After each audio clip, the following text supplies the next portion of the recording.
The housing market is failing practically everybody, and something needs to be done immediately because it's only getting worse. Look, if it wasn't clear from the title, I'm talking about home prices in particular.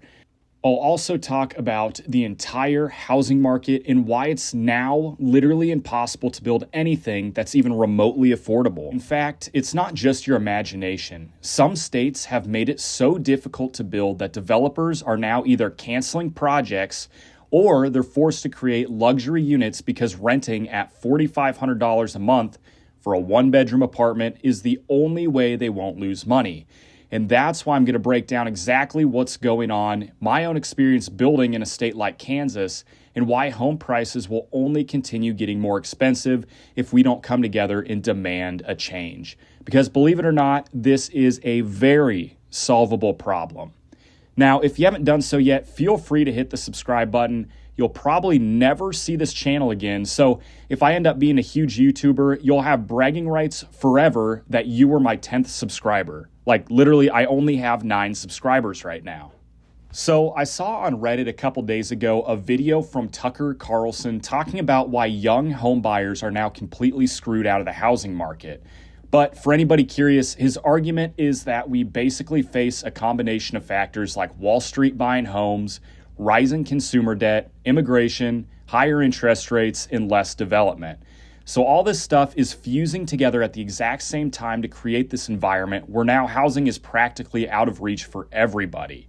However, even though it all sounds like a reasonable explanation, it's not the reason that home prices are actually getting more expensive. So let's clear up the misconception and I'll tell you what's really going on because it's probably going to piss you off as much as it's pissing me off right now. All right, so first, let's talk about housing prices. Here's the thing. Most people look at home prices today and compare them with what they used to cost back in, the 1930s to 1950s. And yeah, on the surface level, it makes sense how expensive everything has gotten. Like back then, the median home price was $7,300, and you were buying that from a Macy's magazine. So $7,300 adjusted for inflation should be around $90,000 today. But today, on the other hand, the median home price is more like $450,000. And on top of that, what's even more crazy is that if you wanted to buy a house in the 1950s, the equivalent was roughly 3 years worth of your paycheck. But today, if you are making the median salary at your job, it's going to cost anywhere from 7 to 10 times your annual salary, and that's before taxes. So in inverse to Tucker Carlson's video, I don't think that this is because of greedy developers, Wall Street buying houses, or immigration. I think this all kind of dials down to what the house really means. So back in the 1950s, land was plentiful. It was cheap and developers found new ways to manufacture mass-produced subdivisions at scale. So they could quickly build them and then sell them at a very fast pace. But back then there was one big difference, or I guess I could call it a small difference here. The homes they built were very, very small. But keep in mind, since these developers subdivided lots as small as they could, the average home was just about 1,000 square feet. Also, luxuries such as air conditioning was not something that was standard in these cheap houses. A house was really just the bare minimum, which consisted of 2 or 3 bedrooms, 1 bathroom, a living room, and a kitchen. That's it. No AC, no dual pane glass windows, or any of that luxury stuff we have today. Now, today, at least in the state of Kansas where I live, the average starter home is more like 2,700 square feet. It has multiple bathrooms, a garage, energy-efficient windows like I was saying, central heating and cooling. Basically, everything that used to be considered a luxury 75 years ago is now the bare minimum that a buyer is willing to have. But in retrospect, developers aren't to blame for this. They're not responsible for those higher prices because think about it. You probably would not buy a house that didn't have air conditioning. So now adjusted prices need to reflect that. All right, but that was the 1950s. Let's zoom it back out a little bit to the 1970s. So in the 1970s, they did have air conditioning, okay? They did start to get a lot of these new luxuries, but cultural demand shifted away from the smaller homes and properties that people would be able to grow into.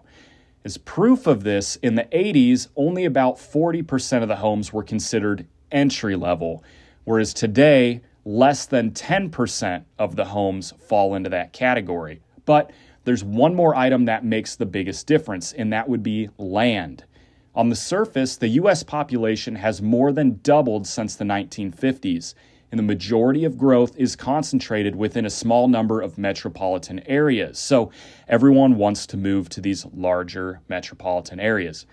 This meant that what used to be cheap and abundant is now completely developed, and people are fighting for these properties, and prices will continue to go higher. From here, you should be able to add on a buyer's new expectations of luxury and amenities like air conditioning, a 2 or 3 car garage, a second story, more bathrooms, double pane windows, and combine all that with the cost of labor that continues to rise. And pretty soon, what used to be a 1,000 square foot bungalow has now turned into a 3,000 foot McMansion at the edge of town that everybody wants to move into. Although the real supervillain in all of this is simply zoning. I am an architect, and so I have dealt with this a lot, but for anyone else who's tried to build a home, you will also know that the government regulation for housing has gotten completely out of control. You need permits for everything, and it's completely ruining your chances of owning or buying a new house. Now, for instance, the National Association of Home Builders estimates that on average, government regulation accounts for nearly 25% of a new build single-family home, and even more staggering, 40% of the cost of a new multifamily development. And on top of that, many of these developments cross our flat fees or barely tied into the size of the project. So let me break that down. Going to buy the land, pulling permits, running utility lines, paying for the regulatory fees, and buying all of the addendums that you need to build the house in the first place don't drop proportionally if the house is smaller. So you can possibly spend over $100,000 to build a 900 square foot bungalow or a 5,000 square foot house. So if you take a look at Minneapolis, builders said that they found it effectively impossible to construct homes in the $150,000 to $250,000 price range. And one analysis showed that a house costing $182,000 in labor and materials ends up with an all-in cost of $372,000 after you add in all of the various government fees and administrative costs. So I guess this all boils down to this: higher land prices and utility and construction costs, zoning, permits, everything we just discussed makes smaller projects just unfeasible to build in the first place. The push for larger homes really incentivizes builders to create as much square footage as they possibly can, which means less small houses are being made, which prices people in their 20s and 30s completely out of buying a house. Now, I also wanted to touch on one final point here, and that is inflation. Let's take a look at housing prices from 2015 to now. Housing prices have gone up nearly 100%, and these houses have doubled in value. Now, this isn't due to people flipping the houses or that these smaller houses just aren't for sale anymore. People think their houses are worth an absurd amount of money, which they're not. I'm not an economist, and I'm kind of going out on my own free thinking by saying this, but I really think this has to do with the interest rate.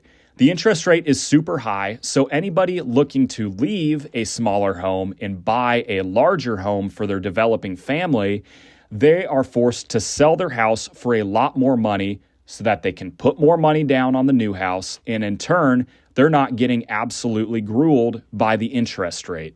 So again, to combat the interest rate, housing prices are going up so people don't feel as screwed by buying a new house. And again, that puts the people in their 20s and 30s completely out of the market.